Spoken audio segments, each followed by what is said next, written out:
En Afrique actuellement, et plus particulièrement en Afrique francophone, nous avons beaucoup de chefs d'État qui reçoivent toujours des instructions de Paris, de Londres ou de Washington avant de prendre une décision quelconque.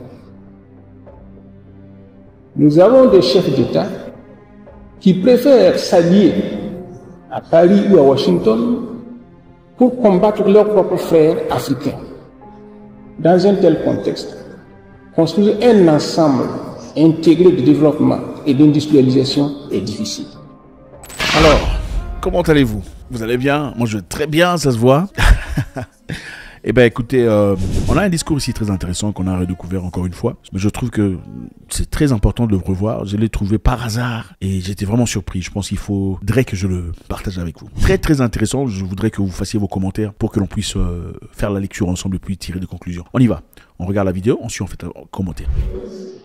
Actuellement, l'économie du Burkina Faso est basée sur 3 piliers. Premièrement, il y a la production minière. Deuxièmement, il y a la production agricole, notamment avec les cultures de rente comme le coton, le sésame, l'anacarde, mais aussi les cultures vivrières. Et troisièmement, il y a les produits de l'élevage. Actuellement, nous sommes en train de mettre l'accent sur un 4e pilier qui est la qualité des hommes, donc la formation professionnelle. Le thème de cette conférence donc nous intéresse beaucoup, puisqu'il s'agit de l'industrialisation et de la modernisation de l'agriculture.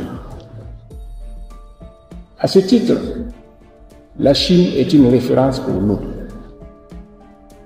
En moins d'un siècle, la Chine s'est industrialisée, a modernisé son agriculture, est parvenue à l'autosuffisance alimentaire et s'est mise à exporter ses productions. Donc l'exemple chinois doit nous inspirer. Mais la Chine a réussi cette prouesse à cause de l'étendue de son territoire, du grand nombre de sa population et de son unité, et surtout l'unité politique, dans la volonté d'agir. Malheureusement, c'est ce qui manque actuellement en Afrique. Parce que pour impulser une politique donnée, pour tenir ses décisions, il faut la volonté politique. Et pour avoir une volonté politique, il faut être libre. Celui qui n'est pas libre n'a pas de volonté en soi. Or, la plupart de nos dirigeants africains ne sont pas libres. Et quand on n'est pas libre, on ne peut pas déterminer un destin pour son propre peuple. En Afrique actuellement, et plus particulièrement en Afrique francophone, nous avons beaucoup de chefs d'État qui reçoivent toujours des instructions de Paris, de Londres ou de Washington avant de prendre une décision quelconque. Nous avons des chefs d'État qui préfèrent s'allier à Paris ou à Washington pour combattre leurs propres frères africains.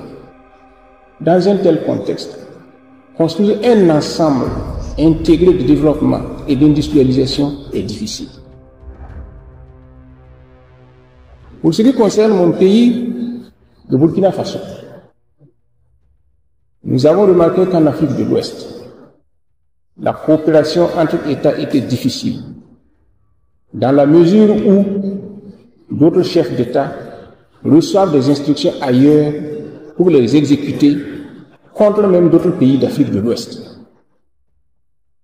Ce constat nous a amenés, de concert avec le Mali et le Niger, à quitter l'organisation sous-régionale qui est la communauté économique des États de l'Afrique de l'Ouest. Et je peux vous dire que maintenant il se passe quelque chose de nouveau en Afrique.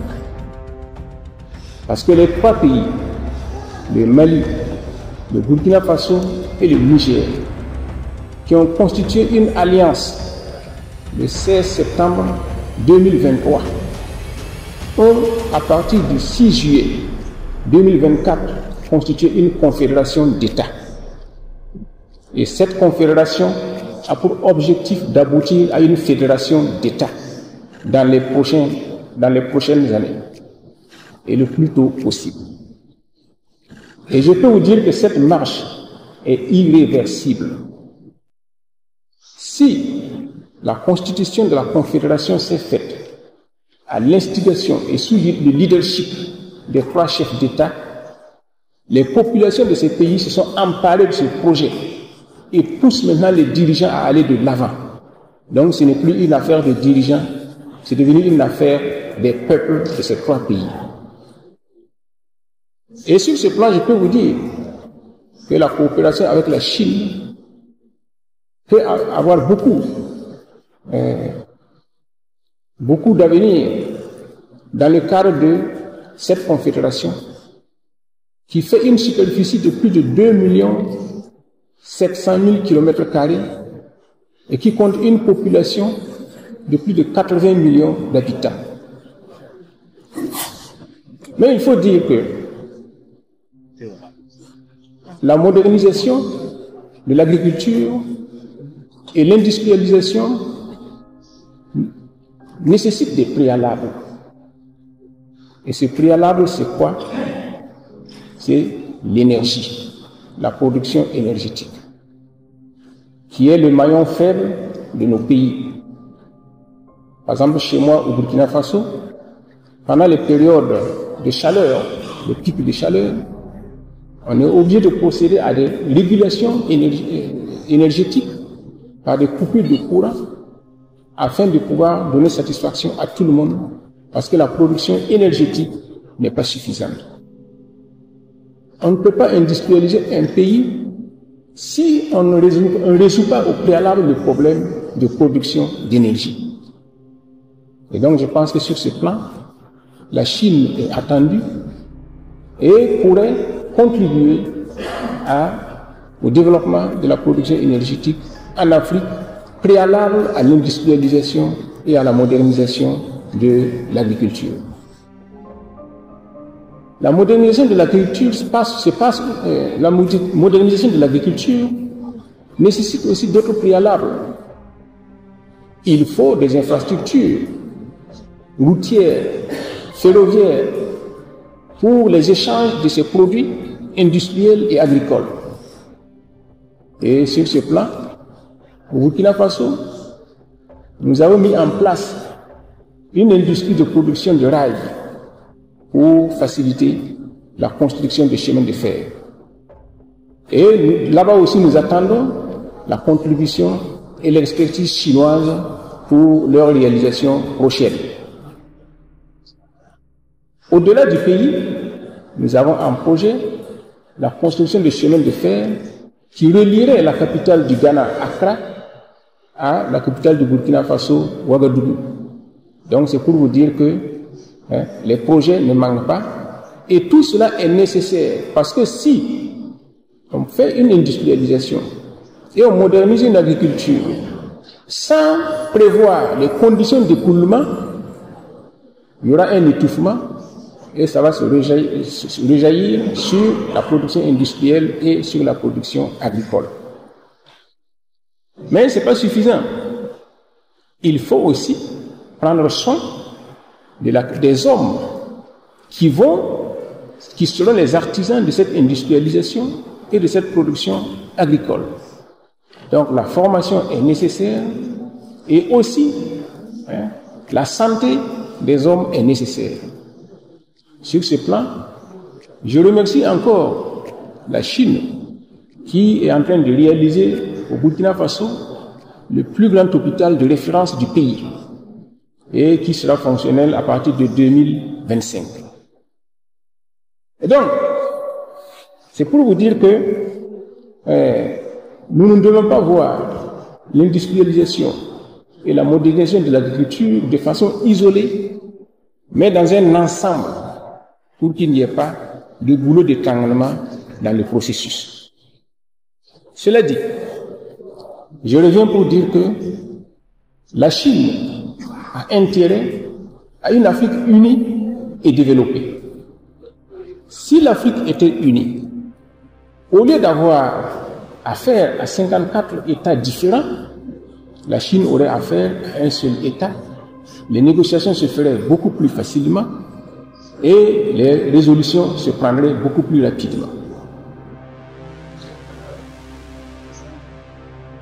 En outre, si l'Afrique se développe, les Africains auront plus de pouvoir d'achat, pourront beaucoup plus commercer avec la Chine et les échanges se multiplieront.